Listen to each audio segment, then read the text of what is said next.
सच्चिदानन्दरूपाय विश्वोत्पत्त्यादिहेतवे तापत्रय विनाशाय श्रीकृष्णाय वयं नमः। माघ मास महत्तम की कथा 8वां अध्याय। बहुत ही पावन पुण्यमयी कथा, जिस कथा को सुनने मात्र से मनवांछित फल की प्राप्ति होती है, गंगा स्नान का पुण्य मिलता है। इतनी कथा सुनने के पश्चात यमदूत बोला कि हे सौम्य, तुमने बहुत अच्छा प्रश्न पूछा है। मैं तुमसे सारी बात विधि पूर्वक कहता हूँ। जो व्यक्ति सब अवस्थाओं में मन, वचन, कर्म से कभी भी दूसरे को दुख नहीं देता, कभी भी दूसरे को परेशानी नहीं देता, वे कभी भी यमलोक को नहीं जाता। प्राणियों की हिंसा करने वाला मनुष्य दान, तप, यज्ञ से भी किसी प्रकार उत्तम गति को प्राप्त नहीं कर सकते, क्योंकि हिंसा करने वाला मनुष्य नरक को ही जाता है। ऋषियों ने कहा है कि अहिंसा ही सबसे बड़ा धर्म है, तप और दान है। अहिंसा करना ही तप और दान का पुण्य देने वाला है। इसलिए हिंसा वृत्ति से जीवन चलाने वाला मनुष्य नरक की यातनाओं को भोगता है, और अहिंसा से बड़ा कोई धर्म और कोई तप और कोई दान नहीं है। दयालु मनुष्य प्राय चींटियों को भी नहीं मारता, और ऐसे सब पुरुष जलते हुए अंगारे से व्याप्त दुर्गम पथ, यानी कि जो नरक की यात्रा है, बहुत ही दुर्गम जो रास्ता है, उसमें नहीं जाते।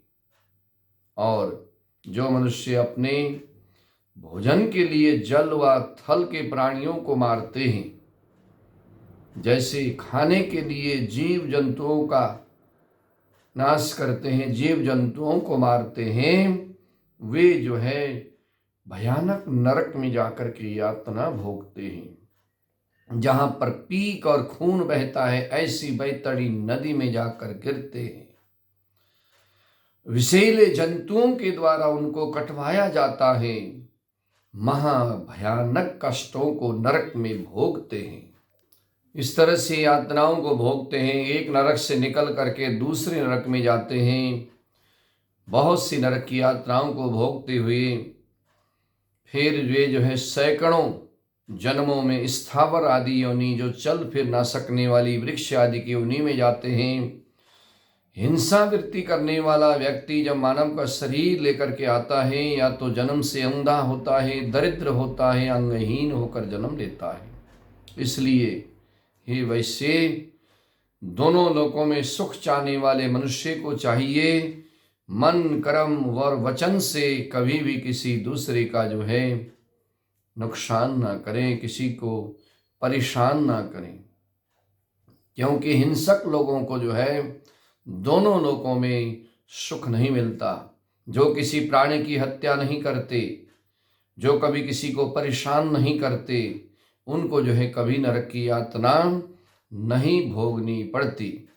जिसने प्राणियों को अभय दान दिया हो, जिसने जो है कभी भी किसी प्राणी को न सताया हो, वे जो है हमेशा स्वर्ग में जाते हैं। और इस तरह से ब्रह्मचारी, गृहस्थी, वानप्रस्थ तथा यति सभी अपने अपने धर्म में विलीन होकर के स्वर्ग में जाकर निवास करते हैं।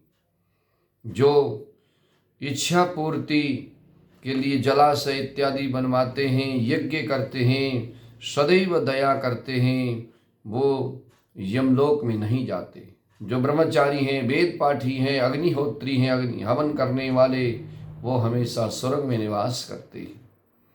दीन वचन ना बोलने वाले सूरवीर, जो शत्रुओं से लड़ाई में मृत्यु को प्राप्त होते हैं, जो हमेशा दूसरे का सहारा बनते हैं, वो हमेशा स्वर्ग में जाते हैं। कीचड़ में पड़ी हुई गौ की जो रक्षा करते हैं, गौ की रक्षा करने वाला मनुष्य स्वर्ग में जाता है।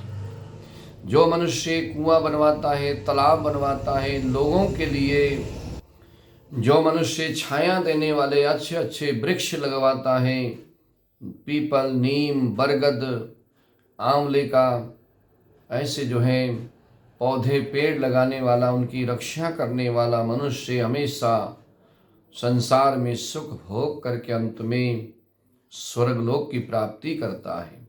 इसलिए वृक्ष लगाना, वृक्षों की रक्षा करना बहुत बड़ा धर्म का कार्य होता है। और जो मनुष्य अपने पितरों के लिए तर्पण करता है, दान करता है, छाया वाले वृक्षों को लगाता है, उसको तो स्वर्ग में वास मिलता है। जो वृक्षों को काटता है उसको नरक में जाना पड़ता है। इस तरह से कहते हैं कि तुलसी का वन, तुलसी घर में लगाने का भी बहुत पुण्य होता है। जिस घर में तुलसी लगी होती है वो तीर्थ के समान होता है, वहाँ पर कभी भी यमदूत नहीं आते। तुलसी का स्पर्श करने से, तुलसी के द्वारा भगवान की पूजा करने से बड़ा पुण्य मिलता है। तुलसी के आगे दीपक जलाने से, तुलसी वन की पूजा करने से पुण्य की प्राप्ति तो होती ही है, उसमें घर में सुख शांति भी होती है और यमदूत के दर्शन नहीं होते हैं। तुलसी के द्वारा पूजा करने से भगवान प्रसन्न होते हैं। हीरे, मोती इत्यादि से भगवान प्रसन्न नहीं होते, जितने तुलसी दल अर्पण करने से भगवान प्रसन्न होते हैं। और इस तरह से ही वैसे जो मनुष्य रेवा नदी से पैदा हुए शिवलिंग की पूजा करता है, जिसको हम कहते हैं नर्मदेश्वर शिवलिंग, ओम नमः शिवाय का जप करता हुआ समय को बिताता है, वे मनुष्य हमेशा मुक्ति को प्राप्त करता है। उसको यमराज के दर्शन नहीं होते जो भगवान विष्णु की और भगवान शिव की पूजा करता है। शिव जी के भक्त शिव जी की पूजा में लीन होकर के शिव की कृपा से शिवलोक में जाकर के आनंद से रहते हैं। और इस तरह से शिव पूजन के तुल्य जो है पुण्य को देने वाला और कोई उपाय नहीं है। शिव पूजन से सभी कष्ट भी दूर होते हैं, जीवन दान मिलता है। शिव पूजन से मनोकामनाओं की पूर्ति होती है। और इस तरह से जो मनुष्य भगवान शिव का, भगवान विष्णु के मंदिर का निर्माण करवाते हैं, मंदिर की जो सेवा करते हैं, भगवान की कृपा से उनको जो है संसार में सुख मिलता है, अंत में स्वर्ग लोक की प्राप्ति होती है। और हे वैसे जो मनुष्य सर्दी के समय में लोगों को आसरा देते हैं, वस्त्र इत्यादि देते हैं, कुटिया बना करके देते हैं, उनको जो है इंद्र के महल में स्थान मिलता है। जो मनुष्य पाप कर्म में लिप्त रहते हैं उनको घोर नरक में जाना पड़ता है।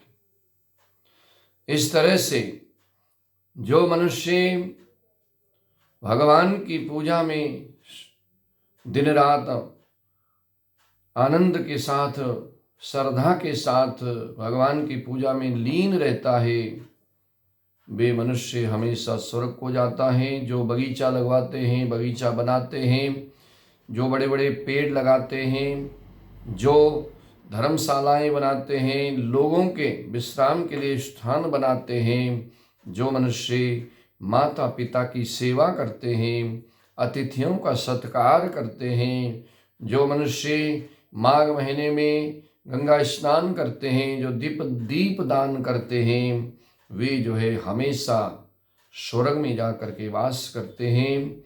ये कथा सुनने मात्र से सभी पापों का नाश होता है।